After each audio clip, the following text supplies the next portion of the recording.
In a blinding snowstorm, a plane can't gain altitude. The runway felt like an old mud road with potholes that were 2 feet deep. Ba-boom, ba-boom, ba-boom, all the way down the runway. It slams into a bridge and plunges nose first into frigid waters. We're going down, On a foggy night, a commuter plane, much too low, crashes in the woods. Only one person survives. I wasn't in one plane crash. It seems like I was in 10,000 plane crashes because I've had 10,000 nightmares.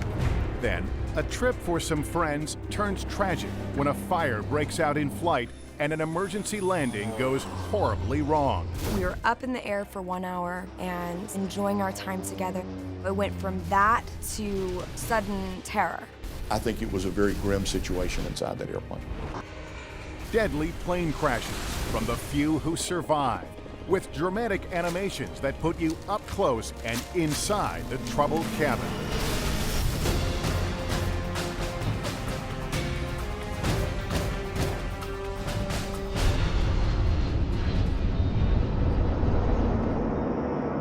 These are the last words from the cockpit of Air Florida Flight 90.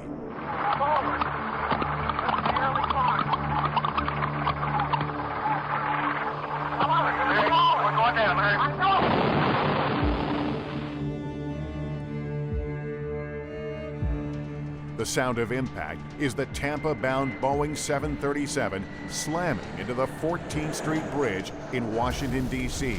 and plunging into the icy Potomac River. It was just before 4, the bridge heavily loaded with commuter traffic, people trying to get home early in a snowstorm. There is a hole in the ice that looked like someone had taken a baseball and thrown it through a plate glass window. I remember just thinking in amazement, oh my goodness, the plane is underwater with all those people. Chester Panzer is a cameraman for a Washington TV station. Even before this plane crash, January 13th, 1982 is a busy news day. We're calling for 5 to 10 inches of snow for the mid-Atlantic states throughout the northeastern states today. I met my sound man, George Patterson, and we were sent to National Airport, which was closed because of the snow. And all the local TV stations are at the airport doing the same story, talking to people that are stranded.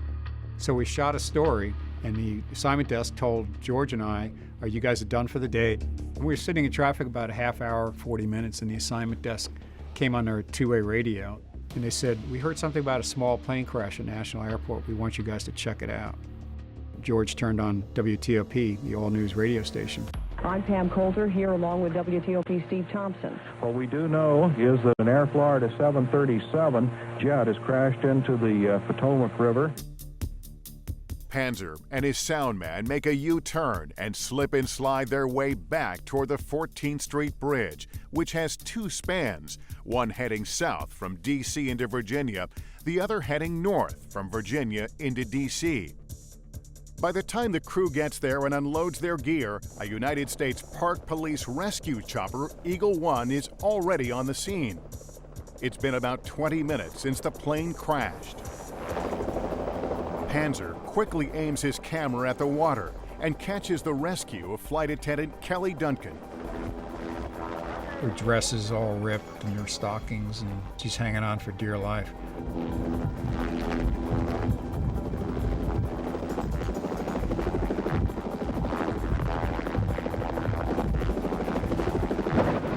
Panzer shoots several minutes of riveting footage. The improbable rescue of 5 survivors in 34-degree waters. It's a shocking end to a flight that was in the air for only 30 seconds. The whole deal was like a bad dream. At the time, Joe Stiley is a private pilot and flight instructor, and as an executive with telecom giant GTE, a seasoned traveler. He's on his way to Tampa with co-worker Nikki Felch. The plane arrives in D.C. from Miami at 1:29 p.m. The plan? To turn around and fly right back to Florida. But the wet, heavy snow is causing major delays. Everybody was eager to get back to Florida where it was warm, and the snowstorm was basically, it shut down the airport. 9 minutes after the plane arrives at 1:38 p.m., the airport closes down for snow removal. It doesn't reopen until 2:53 p.m. Between 2 and 2:30, passengers and crew board the plane. It is de-iced between 2:45 and 3:10. Then, for the next 49 minutes, it sits outside exposed to the elements.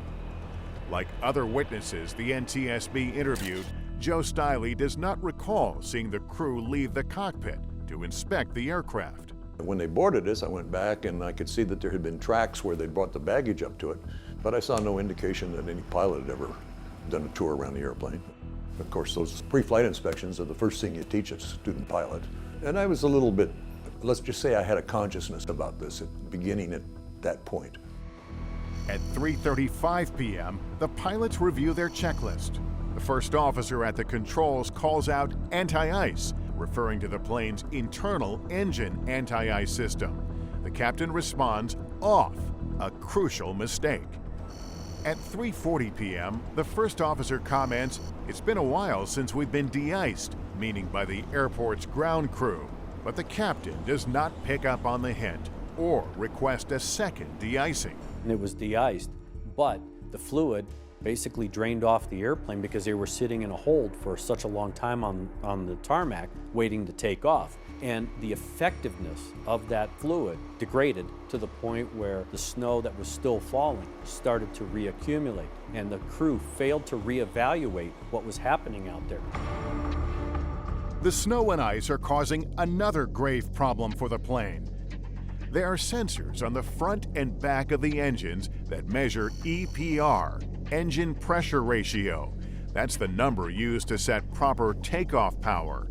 But those sensors are iced over, and the pilots don't know it. This causes a false high reading on the EPR gauges in the cockpit, 2.04, which would be enough to take off. Based on that false reading, the first officer believes he's setting the proper power, even though, according to the NTSB report, he sees that the other instruments indicate the EPR reading may be incorrect. At 3:59 p.m., he initiates his takeoff roll. As he accelerates, the plane isn't picking up the speed it needs, but he keeps going. The runway felt like an old mud road with potholes that were 2 feet deep, with ba-boom, ba-boom, ba-boom all the way down the runway. From the cockpit voice recorder, it's clear the first officer is alarmed. During takeoff run, the first officer repeatedly says, this is not right. Instead of telling the captain we should abort, he was basically throwing out hints and hoping that the captain will go, you know what, you're right, I'm going to do something about it. They took off with basically 75% power. They also had snow and ice on the wings, which killed some of the lift. The airplane just wasn't going to fly. While we're going down that runway, I looked over at Nikki on my left side here and I said, Nikki, we're in deep trouble, or some word to that effect. And do what I do. And then I put my head down between my knees and my hands up over my head and waited. And I was astonished. We lifted off. But once the 737 becomes airborne, it's evident there's not enough speed to maintain lift. Coming up, a shocking outcome. The most telling comment made is, Larry, we're going down. Going down, Larry. I know. And the captain says, I know, and they still don't do anything about it.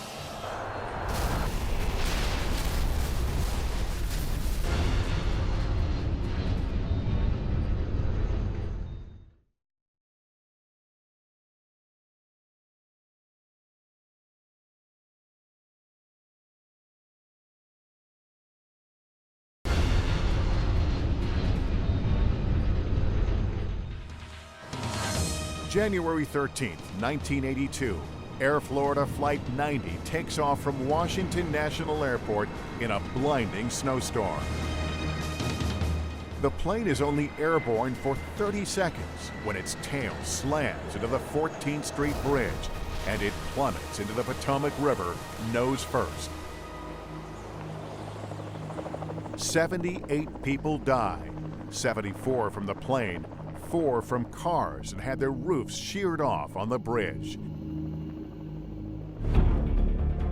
When I surfaced and I looked around me, I saw orange foam, which was the interior of the walls, insulation in the walls of the aircraft floating around me. I saw that tail and this big airplane that I had been in was totally gone. The air temperature is 24 degrees, the water 34. Under those conditions, a person will experience exhaustion, loss of coordination and strength, and unconsciousness within 15 to 30 minutes. When we were standing on the banks of the river, you could see the impact zone on the bridge, and you could see a hole in the ice between the two bridges. By the time cameraman Chester Panzer starts rolling, passenger Bert Hamilton is already in an ambulance. Flight attendant Kelly Duncan is being lifted out of the water. And a handful of other passengers are still clinging to bits of wreckage. Businessman Joe Stiley, his secretary Nikki Felch, and a young mother named Priscilla Tirado, whose husband and 8-week-old son have perished in the crash. I think the helicopter crew, Don Usher and Gene Windsor, are trying to figure this out as they go along, doing the best they can. They dropped 2 lines to me. One of them was just a rope and the other one had a life ring on it. I put my arm through that life ring and I grabbed Priscilla Tirado under here, and then I grabbed the other one and tried to simultaneously get hold of Nikki. And they started to pull us away, and I almost instantly, I couldn't hold my hand on Nikki, so we lost her. And if you look at the footage, you'll see I'm looking back trying to figure out, how, hey, this is not good. But there was nothing to do, they just kept going.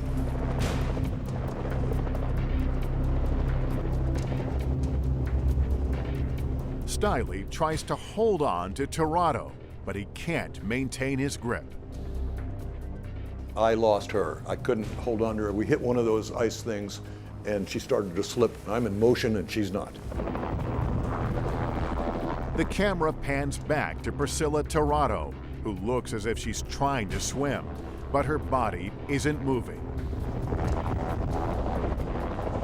Seconds later, the helicopter rescue team throws down a life ring. Tirado grabs it, but is unable to hold on. When Priscilla Tirado was in the open water and she lost her grip on the life ring, she was trying to swim on her own.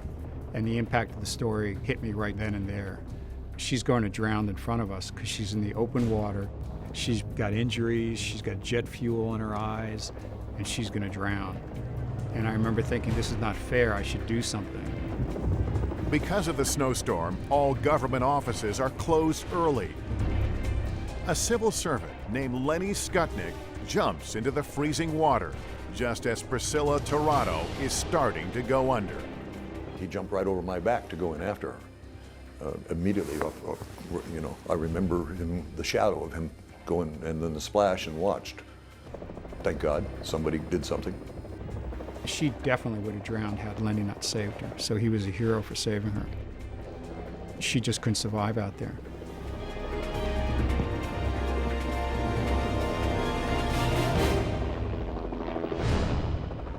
But Joe Stiley's colleague, Nikki Felch, is still in the water. It's now been about a half hour since the plane crashed. The U.S. Park Police helicopter, flown with expert airmanship by pilot Don Usher, hovers low. Paramedic Gene Windsor, standing on the skids, which Usher has literally put down on the water, reaches out to Felch and pulls her out. He can barely hold on to her as the chopper lifts up and flies her to shore. She was hanging onto the skids, looking like, you know, she's on, she's off, but she's out of the water. Just hang on to her for dear life and get her to the shoreline. 3 men rush Nikki Felch to an ambulance, but it's already filled with other survivors. So they carry her to a city bus parked nearby. I remember there was a firefighter there who had a scarf that he was wearing, and I remember him unwinding it off of himself and putting it on her.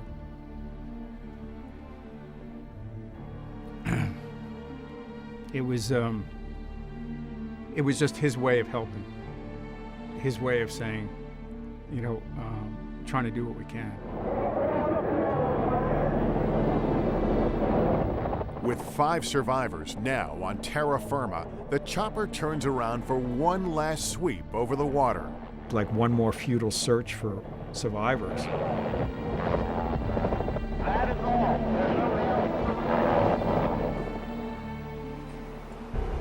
To this day, no one knows why the pilots didn't add power as the plane was falling. It was totally possible that if they had shoved the thrust levers absolutely full forward, the airplane could have flown out of there. But they didn't, and why has been a subject of speculation since that accident occurred. The most telling comment made is, "Larry, we're going down," and the captain says, "I know," and they still don't do anything about it.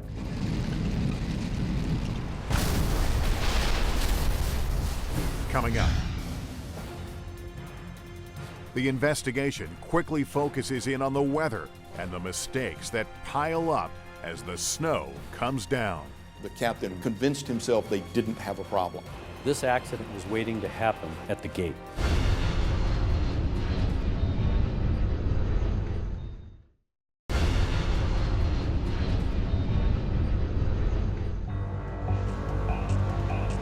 In the months that followed, investigators deconstruct the clues to try and piece together what went wrong that wintry Wednesday afternoon.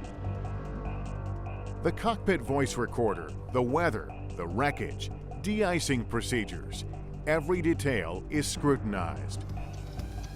Less than 7 months after the accident, the NTSB issues its final report. Probable cause? The flight crew's failure to use engine anti-ice during ground operation and takeoff. Remember, while going through the checklist, the first officer called out anti-ice, referring to the plane's engine anti-ice system, and the captain responded, off. And that's on the cockpit voice recorder, so we pretty well knew that the probes were iced up, and that explained why they were getting improper indications on their engine pressure ratio gauges. And they're so used to not having to use engine anti-ice on the ground that as a matter of habit, they didn't select it on, but more importantly, they didn't catch it with the checklist. 2 other factors are cited as probable cause. The flight crew's decision to take off with snow and ice on the airfoil surfaces of the aircraft, meaning the wings, horizontal stabilizer, any component producing lift. And the captain's failure to reject the takeoff early on, when the first officer tried to make him aware of the problematic EPR readings. The cockpit voice recorder does show the first officer tried to raise a red flag.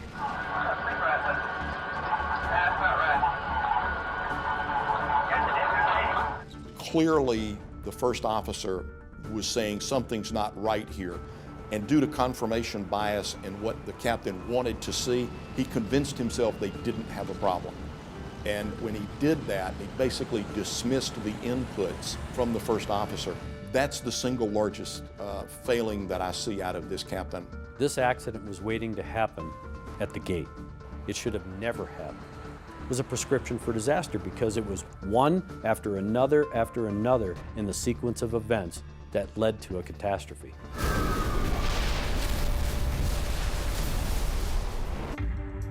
Among the contributing factors cited by the safety board, the prolonged ground delay between de-icing and takeoff clearance, during which the airplane was exposed to continual precipitation, and the limited experience of the flight crew in jet transport winter operations. The majority of their experience was in the southeast part of the United States. So for this crew to go into Washington National in January and be exposed to heavy, wet snow really put them in a detrimental situation. Years later, there's a similar crash in New York. According to New York City police, at least 8 people have died in that plane crash. U.S. Air Flight 405 stalls trying to take off from LaGuardia due to ice contamination on the wings. The two tragedies are a wake-up call to the industry. As a result of Air Florida 90 and U.S. Air 405, the entire way that we deal with ground icing events and the de-icing of aircraft has changed significantly. We used improved fluids, different fluids, additional fluids, and we developed very carefully constructed holdover tables so that pilots know the amount of time that they have in their conditions between the de-icing and the time that they need to initiate takeoff roll. I would say that the likelihood of an Air Florida 90 type accident occurring today is extremely low. Coming up, a small turboprop slams into the woods in Maine. 17 people die. Only one survives. His dramatic story. This is the end of the line for Flight 46 right here. It is a feeling that you'll never forget. It'll be with you the rest of your life.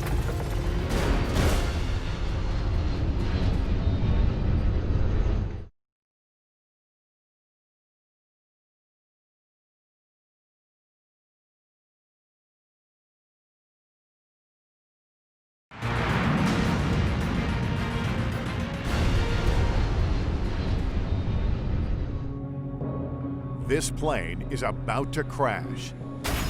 17 people are going to die. But one person will survive the ordeal of a lifetime.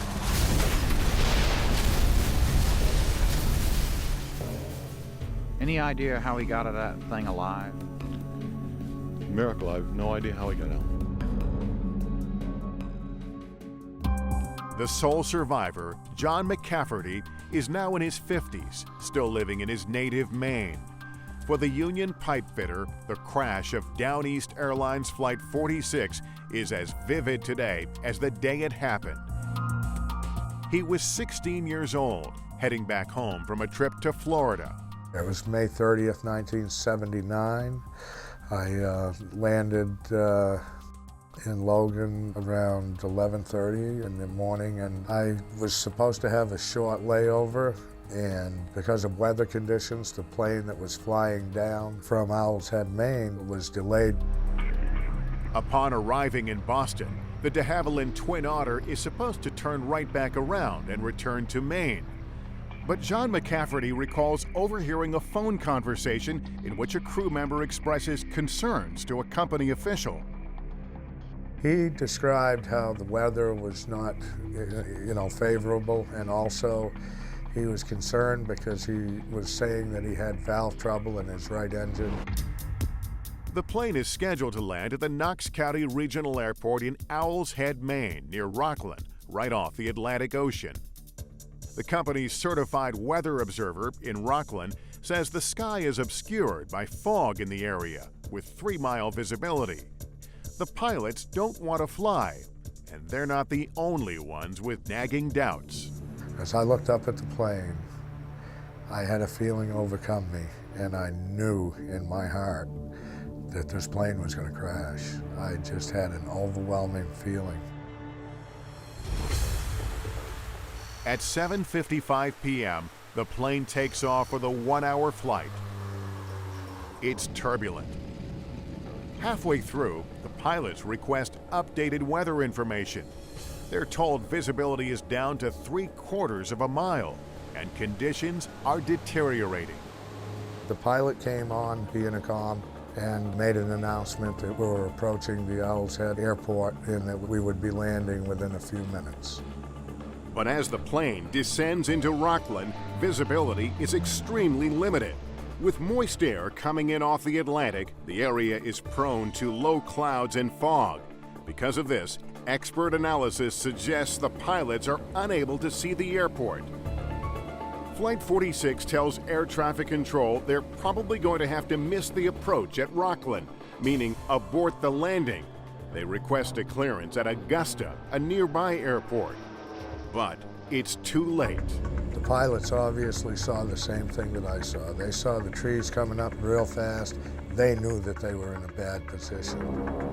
I do remember hearing the engines come on to full power, and I know that the pilot tried to pull out of it because the front end of the plane did lift a little, but that's when we hit the first tree. The comments by the passenger about the application of power would be completely consistent with what the pilots would do. The fact that they're interacting with increasing diameters of trees is robbing the airplane of speed and as a result lift. They're going to continue to settle unless they can accelerate and get more lift. Unfortunately, for Down East 46, it didn't happen.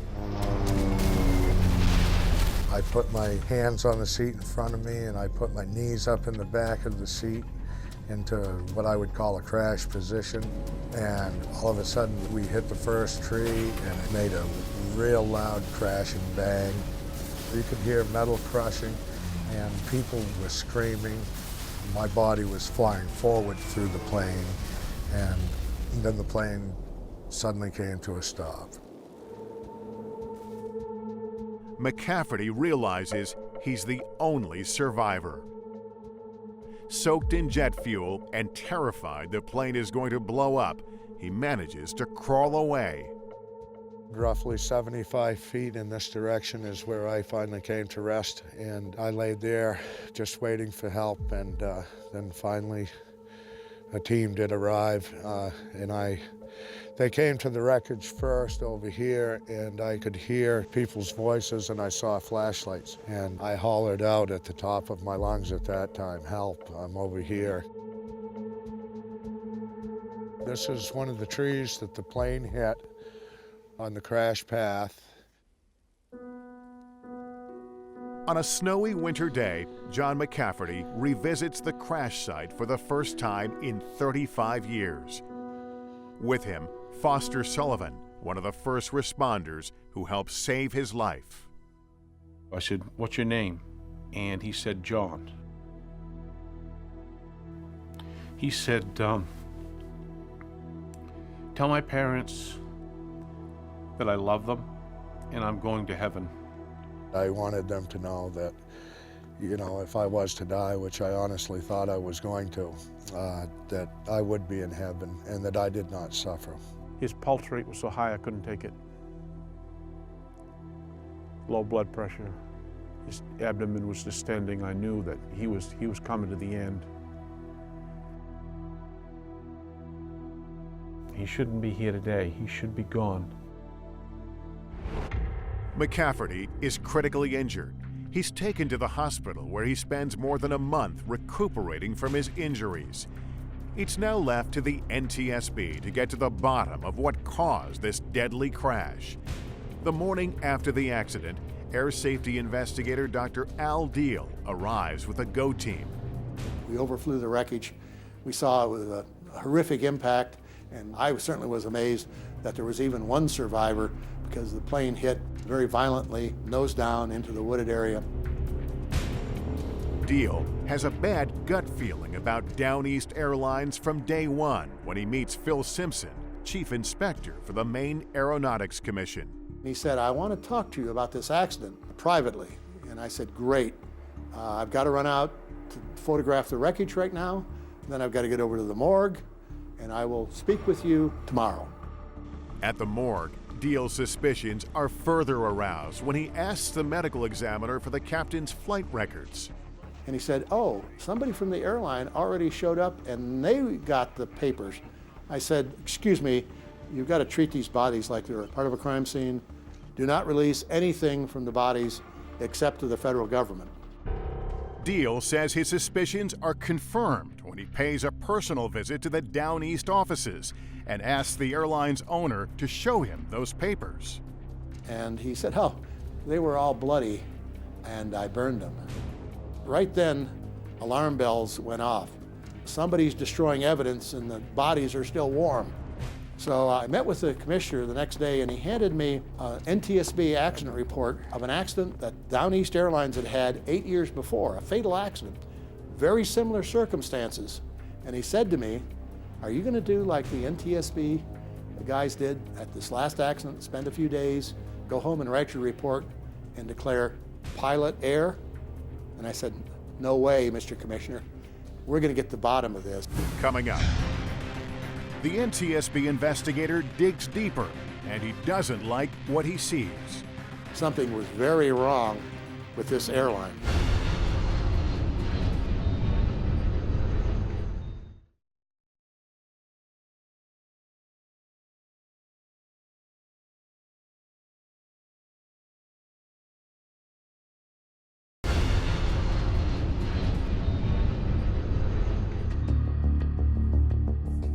We heard this bang and the thump on the roof of the cabin, and then the plane seemed to go off. On a cold, foggy night in May 1979, Down East Airlines Flight 46 crashes in a wooded area of Owl's Head, Maine.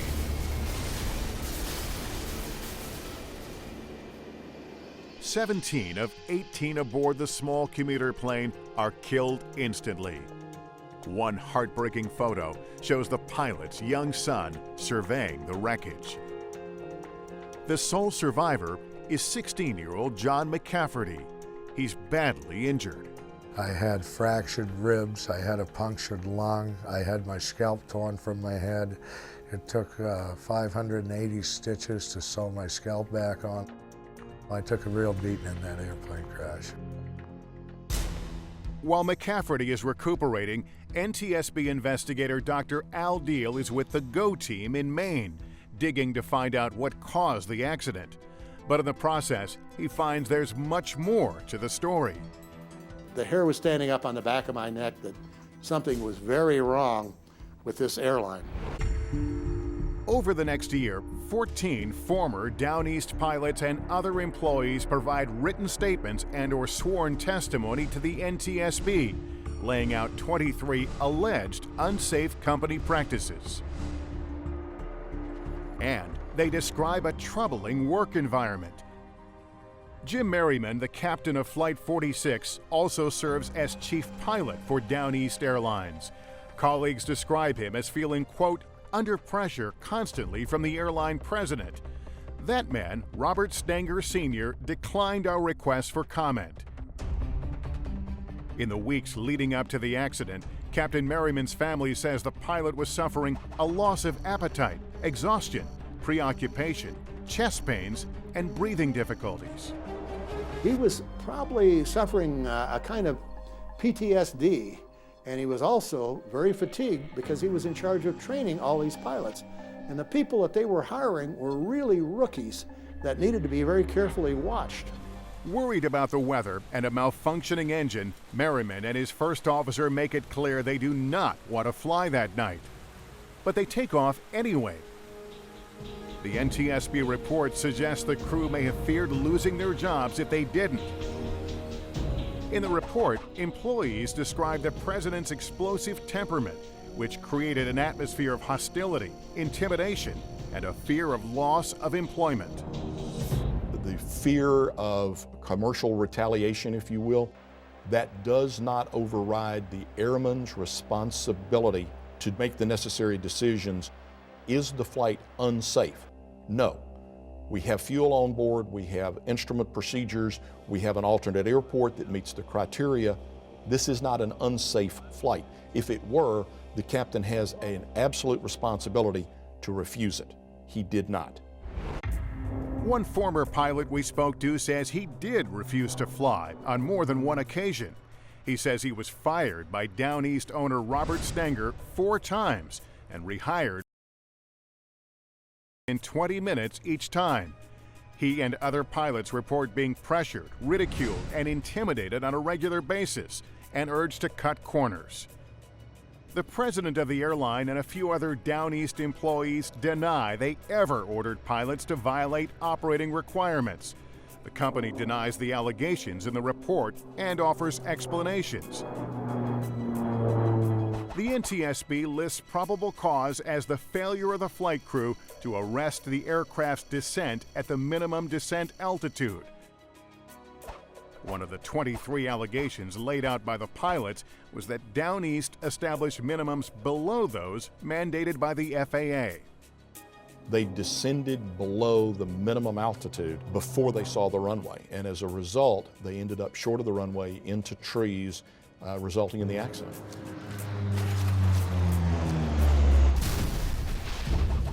The safety board concludes that company pressures, inadequate crew training, the first officer's limited experience and weak instrument flying ability, and the captain's job-related stress resulting in chronic fatigue were all factors in the accident. This is the end of the line for Flight 46 right here. I pray for all the souls that were on board, and I hope the families can somehow find peace someday, even though it's difficult for them. It isn't until 1995 that the FAA begins regulating small carriers the way it does large airlines. Before that, accidents like this plagued commuter airlines. For John McCafferty, the plane crash he survived will haunt him for the rest of his days. I wasn't in one plane crash. It seems like I was in 10,000 plane crashes because I've had 10,000 nightmares. It's crazy. The memories are just as haunting for first responder Foster Sullivan. There's a silence to this place, very quiet. That brings back memories of that crash. When we walked in, everything was so silent.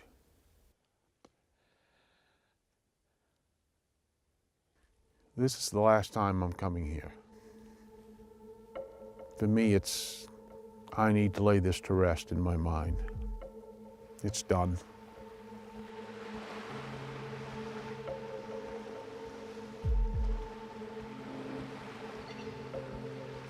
Coming up, an in-flight fire, a treacherous crash, 4 fatalities, and one single amazing story of survival. When you're burning, you don't feel it because you are a survivor in that moment.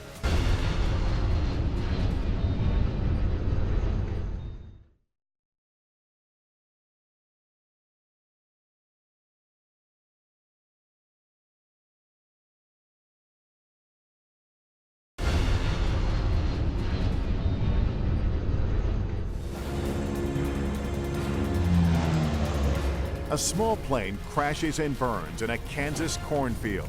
It's a tragic turn of events for these young friends, including recent Oral Roberts University graduate Hannah Luce. It was May 11th, 2012.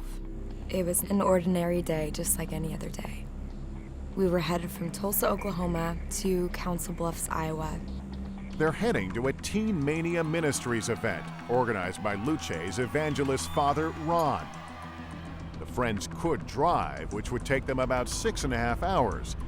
But one of them knows a licensed pilot who offers to fly them, which would only take about 2 hours.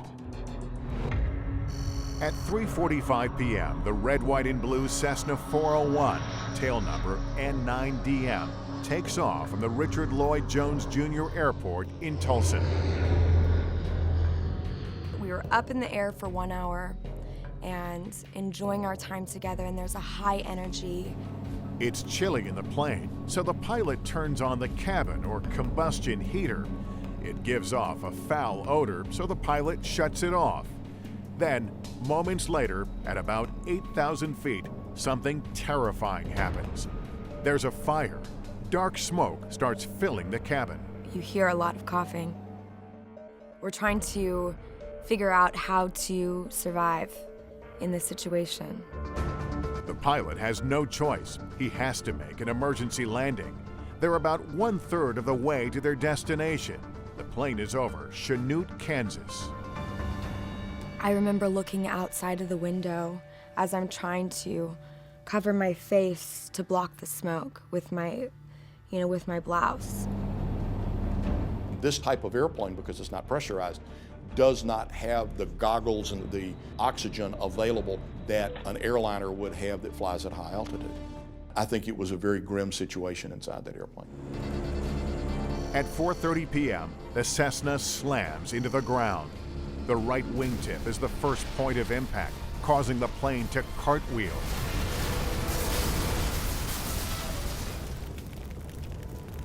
You couldn't see anything past your hand because the smoke was so thick. 3 of the 5 people on board are killed instantly. Luce and her friend Austin Anderson, a 27-year-old former Marine, are alive but badly injured. They managed to walk to a road and flag down help. Anderson, burned over 90% of his body, dies the next morning. Luce, burned over nearly 30% of her body, is the sole survivor. NTSB investigators quickly zero in on what caused the crash. 2 weeks before the accident, the same pilot got an overheat warning in the same plane. The heater shut down without incident that time. Logbooks show the heater was inoperative during the plane's most recent annual inspection. Probable cause? The malfunction of the cabin heater, which resulted in an in-flight fire and smoke in the airplane. That's the same thing that led to the 1985 crash of a DC-3, which killed singer Ricky Nelson, son of Ozzie and Harriet. Combustion heaters in airplanes have a history of causing problems. They can cause in-flight fire. In some cases, they cause carbon monoxide poisoning. It doesn't matter if it's your own personal airplane or if it's an A380. If there is a known mechanical malfunction, maintenance has to be performed and the airplane determined to be airworthy.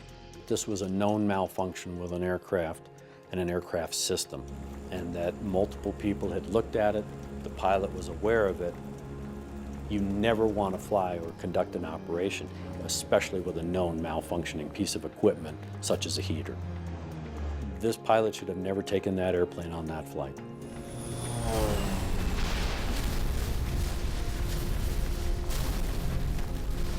We're all survivors.